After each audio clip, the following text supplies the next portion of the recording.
이제 오늘 우리에게 주신 하나님의 말씀 나눕니다. 오늘은 욥기 5장 말씀을 함께 보겠습니다.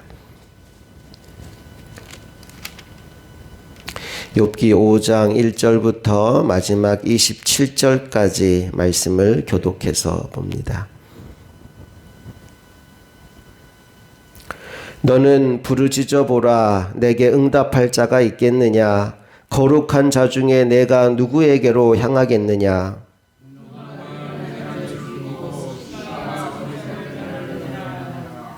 내가 미련한 자가 뿌리 내리는 것을 보고 그의 집을 당장에 저주하였노라.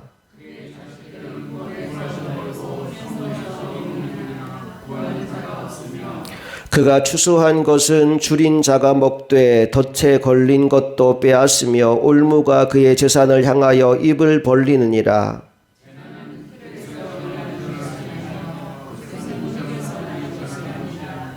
사람은 고생을 위하여 났으니 불꽃이 위로 날아가는 것 같으니라.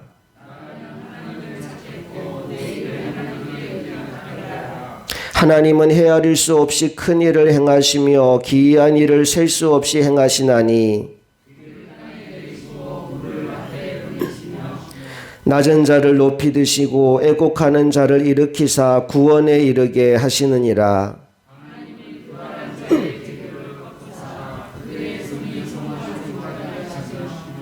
지혜로운 자가 자기의 계략에 빠지게 하시며 간교한 자의 계략을 무너뜨리심으로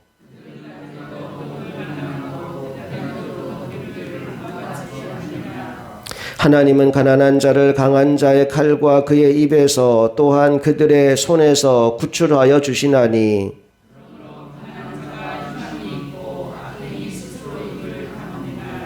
볼지어다 하나님께 징계받는 자에게는 복이 있나니 그런즉 너는 전능자의 징계를 업신여기지 말지니라.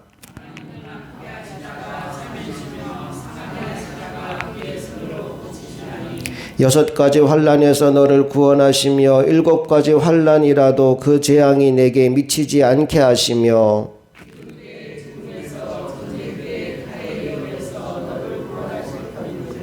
내가 혀의 채찍을 피하여 숨을 수가 있고 멸망이 올 때에도 두려워하지 아니할 것이라.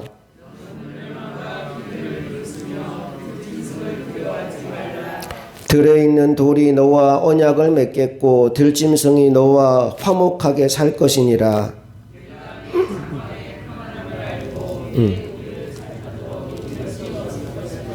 내 자손이 많아지며 내 후손이 땅의 풀과 같이 될 줄을 내가 알 것이라.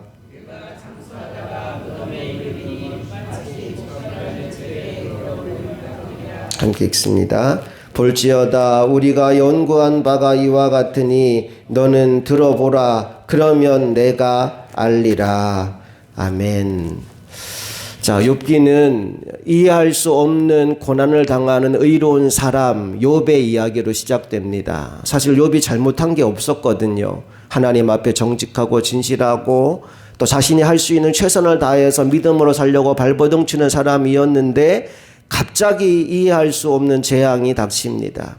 자녀들도 다 죽고 그 많던 재산 다 잃어버리고 그리고 자기 몸에는 종기가 나서 가려워서 견딜 수 없는 상황이 되어버린 겁니다. 그렇게 절망 가운데 주저앉아 있을 때 새 친구가 찾아옵니다. 위로하겠다라고 찾아온 친구들이 시간이 지나고 나서 오히려 욥을 비난하기 시작합니다. 4장과 5장에 걸쳐서는 대만에서 온 엘리바스라는 사람이 욥을 향하여 했던 말들을 우리에게 들려주고 있는데 내용만 보면 바른 소리를 계속하고 있는 것 같아요. 1절 말씀을 먼저 다시 한번 읽어볼게요. 1절 시작. 너는 부르짖어 보라. 내게 응답할 자가 있겠느냐? 거룩한 자 중에 내가 누구에게로 향하겠느냐? 한마디로 말하면 사람의 도움을 구하지 말라 이 얘기입니다. 아무리 부르짖어도 너를 도와줄 사람이 없을 것이다 라는 얘기를 하고 있는 거예요. 그럼 누구를 찾고 누구를 의지해야 될까요? 정답은 하나님이죠. 8절로 가볼게요. 시작. 나라면 하나님을 찾겠고 내 일을 하나님께 의탁하리라. 그러니까 정답 말하고 있는 거예요. 너 사람들한테 가서 도와달라고 아무리 부르짖어 보라고 응답해 줄 사람 아무도 없다고. 네가 할 일은 하나님께 가서 하나님을 찾는 것이고 하나님을 의탁하는 것이다 라는 이야기를 지금 하고 있어요. 틀린 말입니까? 정답입니까?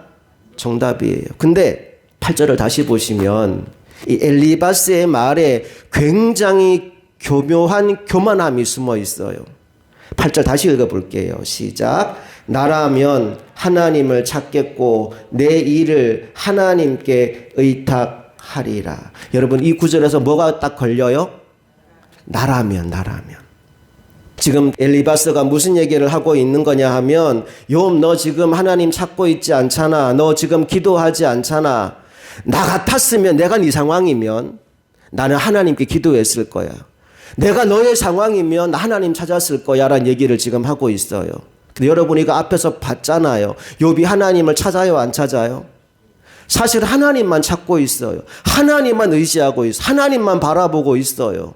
근데 하나님으로부터 응답이 안 오는 상황인 거예요. 그 답답함을 끌어안고 있는 욥에게 와서 한다는 말이 야 사람 의지하지 마.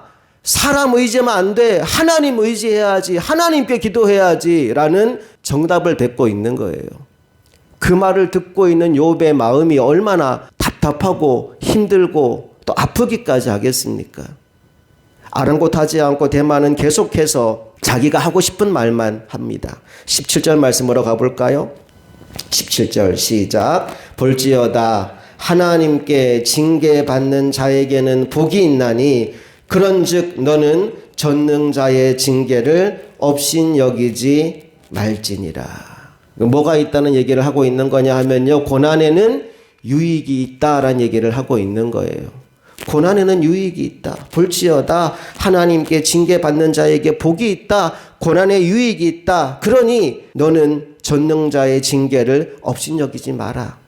이어지는 18절 말씀 이렇게 이어집니다. 또 읽어볼게요. 하나님은 아프게 하시다가 싸매시며 상하게 하시다가 그의 손으로 고치시나니 19절 6가지 환난에서 너를 구원하시며 7가지 환난이라도 그 재앙이 내게 미치지 않게 하시며. 의로운 사람이 고난 당할 때 하나님이 회복시켜 주신다. 고난에 유익이 있다라는 이야기를 지금 하고 있어요. 여러분 이 말도 맞는 말입니까? 틀린 말입니까? 맞는 말. 100% 정답을 얘기하고 있어요. 그런데 왜 이 말에 문제가 되느냐 하면 지금 이 말을 한 사람이 누구라고요? 대만 사람 엘리바스입니다. 그리고 이 말의 출처, 이 말의 기원이 어디냐 하면 자 마지막 27절 말씀에 이 말의 기원이 나옵니다. 어떻게 해서 어떤 상황에서 지금 엘리바스가 이 말을 하고 있는지를 다 같이 27절을 통해 확인해 봅니다. 시작. 볼지어다 우리가 연구한 바가 이와 같으니 너는 들어보라. 그러면 내가 알리라. 자 지금 엘리바스가 와서 욥에게 바른 말을 하고 있습니다. 먼저 무슨 얘기했어요? 너 사람 의지하지 마. 하나님만 의지해야 돼. 나라면 네 상황에서 하나님께 기도했을 거야. 그리고 또 말합니다. 너 지금 고난 당하지? 그 고난으로 끝나지 않아. 하나님이 복 주실 거야. 고난에 유익이 있어. 그러니까 고난 잘 받으면 견디면 이기면 너 승리할 거야 라는 얘기를 해요. 근데 이 말의 근거가 뭐냐 하면 이 말의 출처가 뭐냐 하면 우리가 연구한 결과물이래요. 내가 경험한 얘기가 아니고 내가 삶으로 터득한 얘기가 아니고 우리가 연구한 결과물이라고 얘기합니다. 오래전에 제가 학교에서 근무할 때 지훈이라는 이름의 학생이 있었어요. 이 학생 부모님이 사고로 두 분 다 돌아가셨어요. 그리고 몇 달 후에 저희 학교에 입학한 학생이거든요.